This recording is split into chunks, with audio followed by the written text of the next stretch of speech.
It's 11 p.m. You're lying in bed scrolling. You have 800 contacts in your phone. You have not felt this alone in years. That feeling isn't random. It isn't weakness, and it isn't just sadness. The real answer is far stranger. Loneliness isn't an emotion at all. It's an alarm, and it's one of the oldest alarms your body has ever built. Somewhere in your brain right now, a system older than language is asking a single question. Are you safe? Not safe from traffic or deadlines or bills. Safe the way your ancestors needed to be safe. Surrounded, protected, part of a group. When that system doesn't get a yes, it doesn't whisper.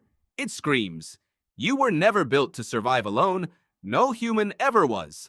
For most of the last 200,000 years, a human being by themselves wasn't independent. They were prey. A lone hunter-gatherer, cut off from the group, had no one to watch their back while they slept. No one to warn them about a predator circling the camp. No one to share the kill when the hunt failed. Exile wasn't an inconvenience. It was often a death sentence, and a slow one. Groups meant more eyes scanning the horizon, more hands to carry water, more bodies to share warmth on a cold night, more minds to remember which plants were poison and which berries were safe. A human alone had none of that. Just one set of eyes, one body, one chance to get every decision right, with nobody to catch the mistake. So evolution did what it always does. It built a warning system, and it built it to hurt. The psychologist John Cacioppo spent much of his career studying exactly this. Cacioppo argued that loneliness functions like hunger or thirst, a biological signal pushing you back toward the thing you need to survive. Hunger tells you your body is low on fuel. Thirst tells you your body is low on water. Loneliness tells you something even older. It tells you your body is low on people. That's a strange sentence to sit with. Low on people. But your nervous system doesn't know the difference between 2026 and 20,000 BCE. It still runs the same ancient code. Here's where it gets stranger. Loneliness doesn't just feel bad. It hurts, in the most literal sense your brain can produce. The neuroscientist Naomi Eisenberger ran a study where participants played a simple ball-tossing game inside a brain scanner, only to be quietly excluded by the other players. The moment they were left out, the same brain region that lights up during physical pain lit up again. Social rejection and physical injury share real estate in your skull.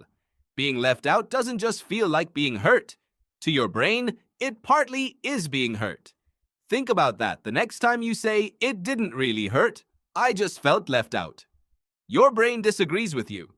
It makes a strange kind of sense once you think about why.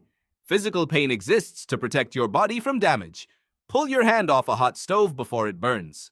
Social pain, on this theory, exists to protect something just as vital to survival in a small ancient band. Your place in the group. If a sharp physical injury kept you from repeating a dangerous mistake, a sharp social injury kept you from repeating a dangerous kind of isolation. Both are alarms. Your brain simply reused the same wiring for both. And the danger doesn't stop at a bad feeling in the moment. It compounds, quietly, for years. The researcher Julian Holt-Lundstad led a massive analysis pulling together data from over 300,000 people, tracking who lived and who died over time. The finding was almost impossible to believe until you saw the numbers yourself.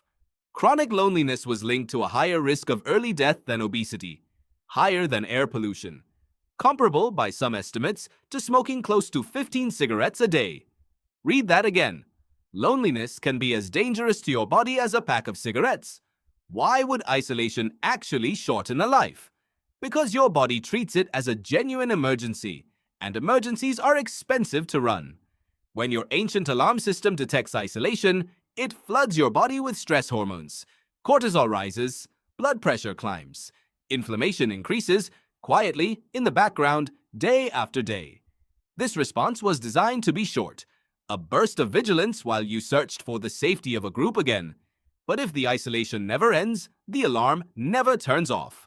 And a stress response that runs for months or years starts to wear down the exact systems built to keep you alive.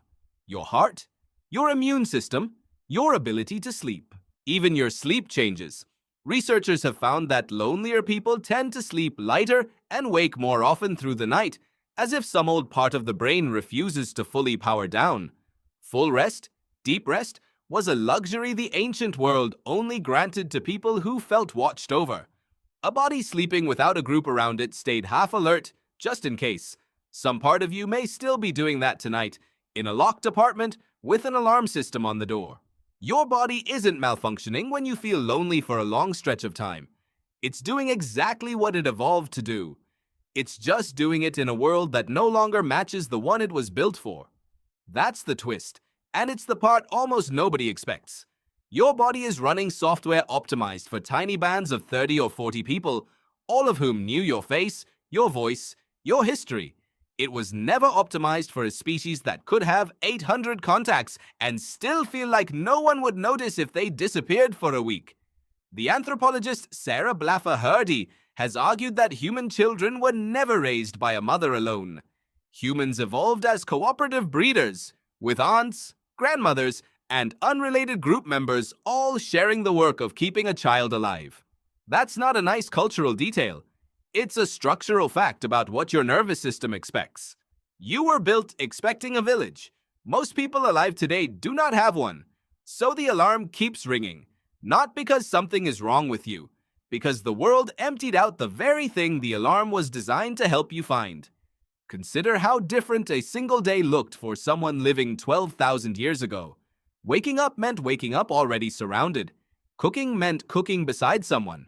Walking meant walking with the group, because walking alone through open grassland was how you became something else's meal. Even falling asleep meant falling asleep in a pile of familiar bodies, close enough to feel the warmth of another person's back. Solitude, real solitude, barely existed as a concept because it was rarely survivable long enough to become one. Compare that to an average day now. You can wake up alone, work alone in front of a screen, eat alone, and fall asleep alone, all without a single moment of unplanned physical closeness to another human being. None of that would have registered to your body as peace and independence. It would have registered as a 5-alarm emergency. And here's the part that should genuinely unsettle you. The alarm doesn't just make you feel bad. Left unanswered, it starts to distort how you see other people entirely. Chronically lonely people, across multiple studies, begin to interpret neutral behavior as rejection. A friend who takes an hour to text back isn't busy. They're pulling away. A colleague who doesn't smile isn't tired. They're judging you. This isn't paranoia in the clinical sense. It's your ancient alarm system doing exactly what alarms do when they've been ringing too long. It stops trusting quiet. It starts assuming danger everywhere, because in the deep past, unnoticed isolation from the group really was danger. So loneliness doesn't just hurt you. It can make it harder to fix itself. It quietly pushes people away at the exact moment it's begging you to pull them closer. The very system meant to drive you back toward people can end up making people feel a little further away.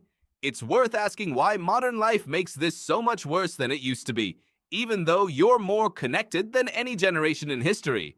For nearly all of human history, you didn't choose your group. You were born into one, and you stayed inside it, seeing the same faces at the fire every single night. There was no option to log off. No algorithm deciding who you saw and when. Belonging wasn't a project you managed. It was simply where you already were. Now belonging is optional, scattered, and mostly digital. You can watch 100 people's lives update in real time and still not have one person who would notice if your lights stayed off for 3 days straight. Quantity of contact went up. Depth of contact, the kind your ancient alarm system is actually built to detect, often went down. And your nervous system, the same one that evolved around a campfire, is not fooled by a notification badge. A like on a photo isn't the same signal as a hand on your shoulder. A comment isn't the same as someone sitting beside you in silence and staying anyway. Your ancient alarm system was calibrated on presence, on shared meals, on eye contact held a second too long to be accidental. It has no real category for a heart emoji sent from 400 miles away. So it keeps sounding, quietly, underneath all that digital noise, waiting for a kind of closeness the feed was never built to deliver. Which brings you back to that phone at 11 p.m. with 800 contacts and a feeling that none of them are close enough to matter. You are not broken for feeling that. You are ancient. a system built over hundreds of thousands of years to keep small bands of humans physically near each other, is trying to run inside a life of usernames, group chats, and video calls. It is asking an old question in a new world, and it isn't fully convinced by the new answers. The strange comfort in all of this is that the alarm isn't lying to you. It's not manufacturing a fake crisis to make you miserable. It's telling you something true and something worth listening to. The same way, hunger tells you something true about your body's need for food. You are a social animal wearing the body of one, whether the modern world reminds you of that or not. So tonight, when the ache of being alone in a crowded, connected world creeps in, you don't have to explain it away as irrational or oversensitive. It's one of the oldest systems in you, still working exactly as designed, still trying to walk you home to the people who make you safe. It's 11 p.m. You're lying in bed scrolling, surrounded by 800 contacts. And for the first time, you understand exactly why that isn't enough. It was never supposed to be.